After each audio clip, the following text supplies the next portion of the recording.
안녕하세요. 말씀 베이커리 531번째 시간 기도하심으로 시작하겠습니다. 거룩하신 주님 감사합니다. 주님의 말씀을 묵상합니다. 성령님께서 말씀에 조명이 되어 주시옵소서. 우리 주 예수 그리스도님의 이름으로 기도합니다. 아멘. 네, 오늘 보실 말씀은 에스더 9장 1절에서 32절까지의 말씀입니다. 12째 달인 아달월 13일 드디어 왕이 내린 명령과 조서대로 시행하는 날이 되었다. 이날은 본래 유다 사람들의 원수들이 유다 사람을 없애려고 한 날인데 오히려 유다 사람이 자기들을 미워하는 자들을 없애는 날로 바꾸었다. 아하수에로 왕이 다스리는 모든 지방의 각 성읍에 사는 유다 사람들은 성읍별로 모여서 자기들을 해치려고 한 자들을 공격하였다. 모든 민족이 그들을 두려워하였으므로 아무도 막을 수 없었다. 각 지방의 대신들과 제후들과 총독들과 왕의 행정관리들은 모르드게가 무서워서 유다 사람들을 도왔다. 당시 모르드게는 왕궁에서 실권을 잡고 있었고 그의 세력은 날로 더하여 갔으며 그의 명성은 전국 방방곡곡에 퍼졌다. 유다 사람들은 그들의 원수를 다 칼로 쳐 죽여 없앴으며 자기들을 미워하는 자들에게 하고 싶은 대로 다 하였다. 자, 지금 모르드게가 왕궁의 실권을 잡았다라고 합니다. 어떤 정치적인 움직임이었다기보다는 자기 자리를 성실하게 지켰던 모습, 그리고 반란이 일어날 것을 알고 왕에게 알려주었지만 그것에 대해서 상을 받지 않았음에도 불만을 갖지 않고 자신의 일을 충실하게 했던 모습, 그리고 주님께 기도하는 모습과 민족들을 사랑하는 모습, 이런 모습들이 총체적으로 모여서 지금 주님의 은혜로 실권을 잡은 것이라고 볼 수 있겠죠. 자, 그런데 여기서 우리가 오해해서는 안 되는 게 유다 사람들이 자기들이 하고 싶은 대로 다 했다? 그것이 아니라 정당방위의 모습인 것입니다. 자기들의 적, 자기들을 죽이려고 했던 사람들, 그들에게 있어서 그들의 생명을 오히려 빼앗는 그런 일이 있었던 것이죠. 자, 6절부터 계속 보면요. 유다 사람들은 도성 수산에서만 그런 자들을 500명이나 처형하였다. 바산다다와 달본과 아스바다와 보라다와 아달리아와 아리다다와 바마스다와 아리세와 아리데와 웨사다와 유다 사람의 원수요 함무다다의 아들인 하만의 10아들도 죽였다. 유다 사람들은 그들을 죽이기는 하였지만 그들의 재산은 빼앗지 않았다. 도성 수산에서 죽은 사람의 수는 그날로 왕에게 보고되었다. 왕이 에스더 왕후에게 말하였다. 유다 사람들은 도성 수산에서만도 그들의 원수를 500명이나 죽였고 하만의 10아들도 다 죽였소. 그러니 나머지 지방에서야 오죽하겠소. 이제 당신의 남은 소청이 무엇이오? 내가 그대로 들어주리다. 당신의 요구가 또 무엇이오? 당신이 바라는 대로 하여 주겠소. 자, 지금 아하수에로 왕은 당신이 원하는 남은 소원을 이제 말해보십시오. 지금 에스더에게 완전히 마음이 열렸어요. 지금 그리고 에스더가 원하는 것을 또 들어주겠다고 합니다. 13절 보니까요. 에스더가 대답하였다. 임금님께서만 좋으시다면 수산에 있는 유다 사람들이 내일도 오늘처럼 이 조서대로 시행하도록 하여 주십시오. 그리고 하만의 10아들의 주검은 장대에 매달아 주십시오. 왕은 그렇게 하라고 명령을 내렸다. 수산에서는 조서가 내렸고 하만의 10아들의 주검은 장대에 매달렸다. 수산의 유다 사람들은 아달월 14일에 한 곳에 모여서 수산에서만도 300명을 죽였으나 역시 재산은 빼앗지 않았다. 지금 재산은 빼앗지 않았다라는 말이 계속 반복적으로 나옵니다. 그러는 동안에 왕이 다스리는 각 지방에 있는 나머지 유다 사람들도 지방별로 함께 모여서 조직을 정비하고 자체 방어에 들어갔다. 우리가 오해해서는 안 되는 것, 유다 사람들이 공격을 한 것이 아니라 방어를 하는 것이라는 것을 우리가 기억해야 됩니다. 아말렉 족속의 후손들, 하만 장군과 아말렉 민족의 후손들이 유다 민족을 죽이려고 했고 그들을 탄압했던 것이거든요. 근데 그것에 대해서 이제 방어, 한마디로 정당 방위와 같은 모습으로 자신의 생명을 지키기 위한 상대방에 대한 공격이 이루어졌던 것이죠. 자, 그들은 원수들을 무려 7만 5천 명이나 죽였으나 역시 재산을 빼앗지 않았다. 이 일이 일어난 것은 아달월 13일이었다. 14일에는 쉬면서 그날을 잔치를 하면서 기뻐하는 날로 삼았다. 바로 구원해 주신 주님께 감사하고 자신들이 구원받은 것에 대해 기쁨의 잔치를 벌인 것이죠. 그러나 수산에 사는 유다 사람들은 13일과 14일에 모여 일을 벌였으므로 15일에는 쉬면서 그날을 잔치를 하면서 기뻐하는 날로 삼았다. 성벽이 없는 여러 마을에 사는 유다 사람들이 아달월 14일을 명절로 정하고 즐겁게 잔치를 벌이면서 서로 음식을 나누어 먹은 까닭도 바로 이것이다. 자, 이것이 이제 유대인의 새로운 절기, 불임절이라는 것이 생기는 것입니다. 불임절이 왜 불임절인지는 내일 말씀 베이커를 통해서 나누도록 하겠습니다. 자, 유다 사람들은요, 모르드게와 에스더를 통해서 역사하신 하나님의 구원을 경험하게 됩니다.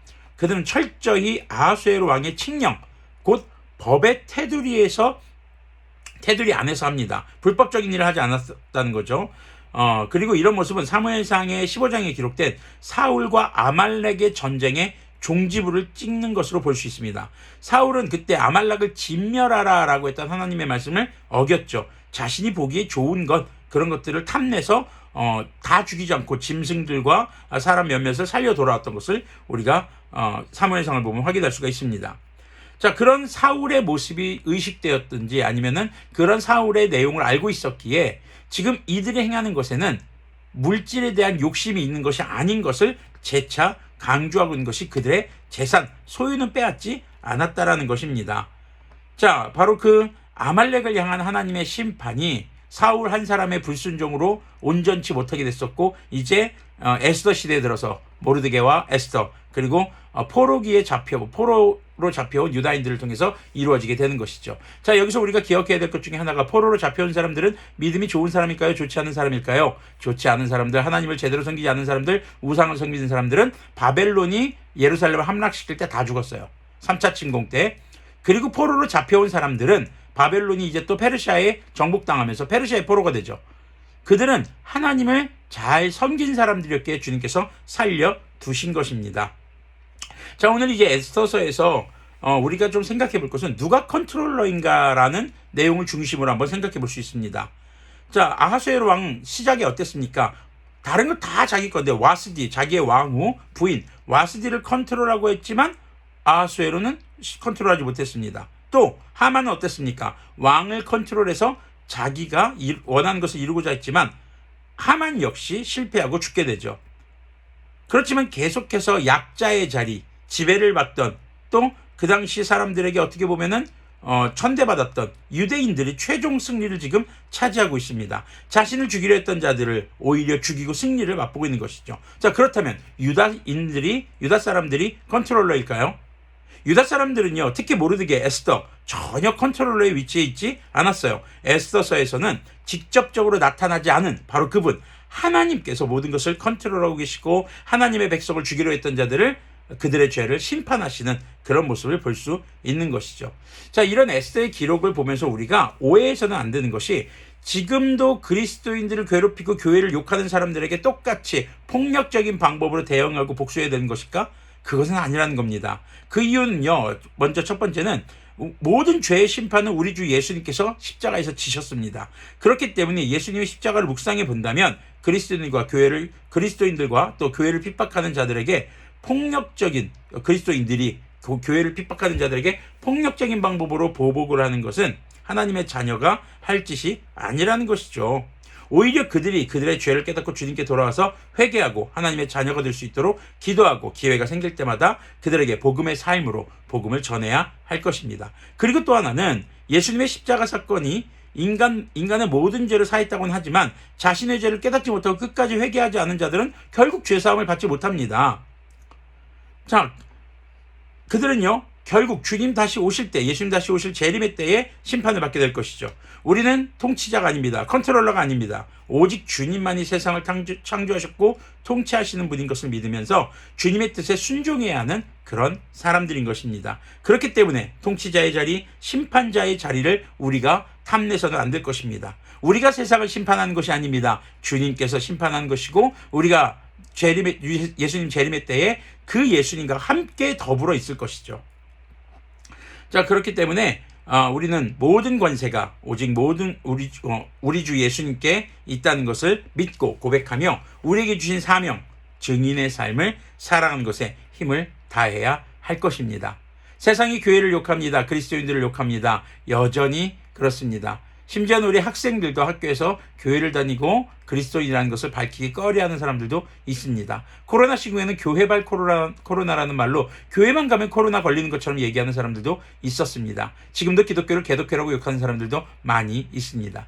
하지만 우리가 그들에게 똑같이 맞대응하면서 말싸움하고 또 감정적인 소모전을 하고 상대방에게 욕을 하고 폭력적인 언어와 행동을 하는 것은 결코 그리스도인의 방법이 아닌 것을 기억했으면 좋겠습니다. 주어진 삶에 충실하게, 성실하게, 그리고 복음의 삶으로 복음을 전하는 그런 우리들이 될 때, 우리의 삶을 통해서 진정한 통치자이신 하나님께서 역사하셔서 구원의 역사를, 또 복음의 역사를 일으키실 것입니다. 기도하겠습니다. 거룩하신 주님 감사합니다. 주님, 에스더서를 묵상하면서 누가 진정한 통치자인가를 돌아봅니다. 주님, 사람은 누구나 자기의 삶을 컨트롤하고 싶은 욕구에 빠지게 됩니다. 하지만 그 누구도, 세상 그 어떤 사람들도 컨트롤러가 될 수 없는 것을 고백합니다.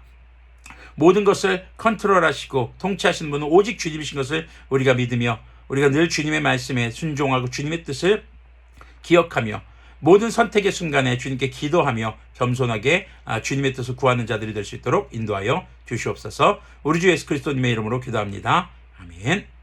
네, 창조하시고 통치하신 하나님, 그 하나님의 말씀을 따라 살아가는 것, 그것이 이 땅 가운데서 최종 승리에 동참하는 비결이 되는 그 사실을 잊지 않는 그리스도인들이 되기를 소망합니다.